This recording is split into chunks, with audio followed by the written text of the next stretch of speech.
হঠাৎ করে সাজেলের বাবা বলতেছিল যে একটু চিকেন শাসলিক বানাতে, তো ওই দিন হচ্ছে নিয়ে আসছিল চিকেনের ব্রেস্ট পিসগুলি, তো বললো যে এগুলি দিয়ে বানানোর জন্য। তো আমি ওইটাই বানাচ্ছিলাম, আর সাথে হচ্ছে বানাতে চাচ্ছিলাম হচ্ছে রুটি। পরে মনে চাইলো যে না, লুচি বানানো যাক। তো ফার্স্ট টাইম সেটাও বানিয়েছি। কিভাবে বানিয়েছি আজকে সব হচ্ছে আপনাদের সাথে শেয়ার করব। যারা ভিডিওটি দেখা শুরু করেছেন প্লিজ ভিডিওটিতে একটি লাইক দিয়ে দেখা শুরু করবেন ভিডিওটি। তো এদিকে আমি শাসলিকের জন্য চিকেনটা আর সাথে ক্যাপসিকাম একদম ম্যারিনেট করে রেখেছিলাম, তো সেটার ক্লিপ আর আমার নেওয়া হয়নি। তো ফার্স্ট টাইম হচ্ছে আমি চিকেন শাসলিক বানাচ্ছিলাম।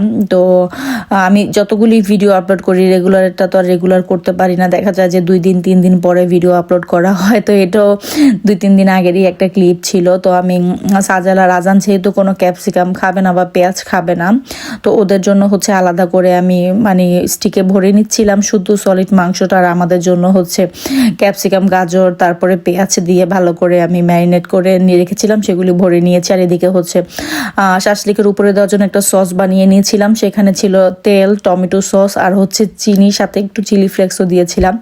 তো একটা ইলেকট্রিক হচ্ছে গ্রিলারে আমরা এটাকে আজকে গ্রিল করব। তো ফার্স্ট টাইম সাজালের বাবা এটা অনেক আগেই কিনে রেখেছিল, কখনো আমাদের করানো হয়নি। তো যেহেতু আমি ফার্স্ট টাইম শাসলিকটা বানাচ্ছি, তো এটা ফার্স্ট টাইমই করা হবে স্বাভাবিক, কিন্তু খুবই ভালো হয়েছিল। আর এদিকে আমি আটা গোলায় রাখছিলাম হচ্ছে রুটি বানানোর জন্য। পরে হঠাৎ করে মনে হলো যে তো এই সেম আটাটা দিয়ে তো লুচি বানানো যাবে, তাহলে ট্রাই করা যাক। তো আজকে প্রথম হচ্ছে আমি লুচি আর হচ্ছে শাসলিক দুইটাই বানিয়েছিলাম।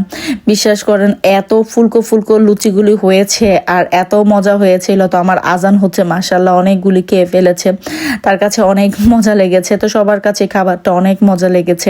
তো ফার্স্ট টাইম বানিয়েছি, এর তুলনায় এত মজা হবে আমি ভাবতেও পারিনি। সাজালের বাবা বলতেছিল যে মাঝে মধ্যে এগুলো বানিয়ে খাওয়াই যাবে, যেহেতু এখন তুমি এগুলি করতে পারো। তো আটাটাও আমি হচ্ছে কাঁচাই গুলিয়েছিলাম, তেল, লবণ আর হচ্ছে মানে সামান্য পরিমাণ পানি দিয়ে আস্তে আস্তে এটাকে ভালো করে মতে নিয়েছিলাম। পরে লং টাইমের জন্য এটাকে আমি রেস্টে রেখে দিয়েছিলাম। তো ওই যে শাসলিকটা ওইটাও আমি আগের দিন ম্যারিনেট করে বক্স করে ফ্রিজে রেখে দিয়েছিলাম, তাই হচ্ছে শাসলিকটা একদমই নরম হয়েছে। আর এদিকে আটাটাও ফুলকো ফুলকো হয়েছে, একদম লুচি। তো আমার আজান সাজেল অনেক পছন্দ করে খেয়েছে। সাজেল বলতেছিল যে আম্মু এটা আবারও বানাবা রোজার মধ্যে। তো এটাই হচ্ছে আমাদের ওই দিনের ইফতারিতে মেনু ছিল। আমি আর তেমন কিছু করিনি, সাথে কয়েকটা হচ্ছে চিকেন ভেজে নিয়েছিলাম।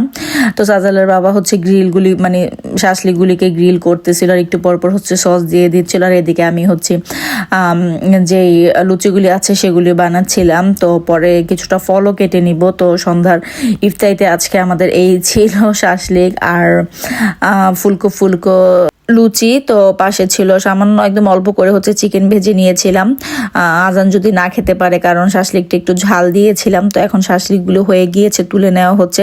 তো যাই হোক, আজকে ছোট্ট একটা ভিডিও, আশা করি আপনাদের ভালো লাগবে। যদি ভালো লেগে থাকে তাহলে অবশ্যই একটি লাইক দিবেন, আর ভিডিও সম্পর্কে কোনো মন্তব্য থাকলে অবশ্যই আমাকে কমেন্ট করে জানাবেন। ফেসবুক থেকে দেখে থাকলে অবশ্যই ফেসবুক পেজটিকে ফলো করে দিবেন, আর ইউটিউব থেকে দেখে থাকলে অবশ্যই ইউটিউব চ্যানেলটিকে সাবস্ক্রাইব করে দিতে পারেন। ভিডিওটি দেখতে দেখতে যদি ভালো লেগে যায় প্লিজ ভিডিওটিকে শেয়ার করে দিতে পারেন।